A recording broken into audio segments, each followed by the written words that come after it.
Ini dia kisah nyata yang menginspirasi pembuatan film Incantation, di mana sebuah keluarga itu dirasuki oleh banyak dewa, bahkan mereka itu saling menyakiti, dan setelah diperiksa di dalam perut mereka itu juga ditemukan kotoran-kotoran manusia yang telah mereka makan.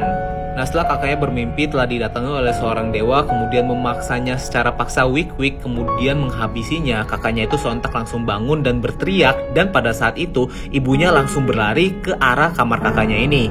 Kakaknya menceritakan apa yang terjadi, dan pada saat itu ibu dan kakaknya ini begadang semalaman, mereka nggak bisa tidur, dan kakaknya mengatakan kalau dia itu setiap kali mau tidur selalu dihampiri sosok dewa tersebut. Nah, setelah malam itu sebenarnya kakaknya itu masih sering diganggu oleh sosok yang mengaku-ngaku sebagai dewa, tapi puncaknya itu ketika kakaknya sedang menelepon temannya yang sedang ada di Taipei menanyakan tentang pekerjaannya, dimana tiba-tiba kakaknya itu dirasuki dan mengaku telah dirasuki oleh sosok Dewi Kwan Im. Nah, buat kalian yang nggak tahu sosok Dewi Kwan Im itu seperti apa, seperti ini. Ini adalah sosok Dewi yang dipercaya penuh dengan belas asih. Nah, pada saat itu kakaknya yang kerasukan mengatakan kalau dia adalah sosok Dewi Kwan Im, dan dia bilang, aku adalah sosok Dewi Kwan Im yang akan membawa kedamaian di muka bumi ini.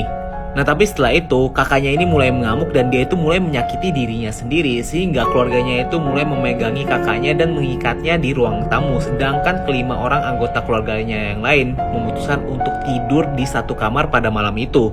Di keesokan harinya, bukan membawa anaknya yang paling besar itu ke rumah sakit, kedua orang tuanya dan keluarga tersebut malah membawa kakaknya ini ke atas gunung untuk meditasi agar roh jahatnya ini keluar dari tubuh kakaknya itu. Karena seperti yang gue bilang kepada kalian, keluarga ini sangat percaya terhadap hal-hal berbau mistis dan dewa-dewa seperti itu. Bukannya membaik, tapi malah kakaknya yang paling besar itu makin sering kesurupan. Bahkan kejadian ini sudah menyebar di tetangganya. Yang menyedihkannya, tetangganya malah mengatakan kalau kejadian ini bisa terjadi karena posisi rumah keluarga Wu ini feng shui-nya jelek, sehingga keluarganya itu jadi sering diganggu oleh roh jahat dan kesurupan. Nah, setelah kejadian itu, keadaan keluarga Wu ini semakin memburuk, dan satu persatu dari anggota keluarganya ini mulai kerasukan, dan mereka mengatakan ada yang dirasuki oleh Dewa Langit, ada yang dirasuki oleh Nacha, ada yang dirasuki oleh Kerasakti, ada juga yang dirasuki oleh Dewi Kwan Im. Tapi anehnya, mereka ini walaupun dirasuki oleh dewa, mereka itu tidak saling kenal, guys. Jadi seperti inilah kira-kira yang terjadi di rumah keluarga Wu pada saat itu. Aku ini Dewa Langit. Bukan, kamu itu bukan Dewa Langit. Aku ini Nacha. Kamu itu pasti siluman dan roh jahat. Ayo kita basmi dia dan kita usir.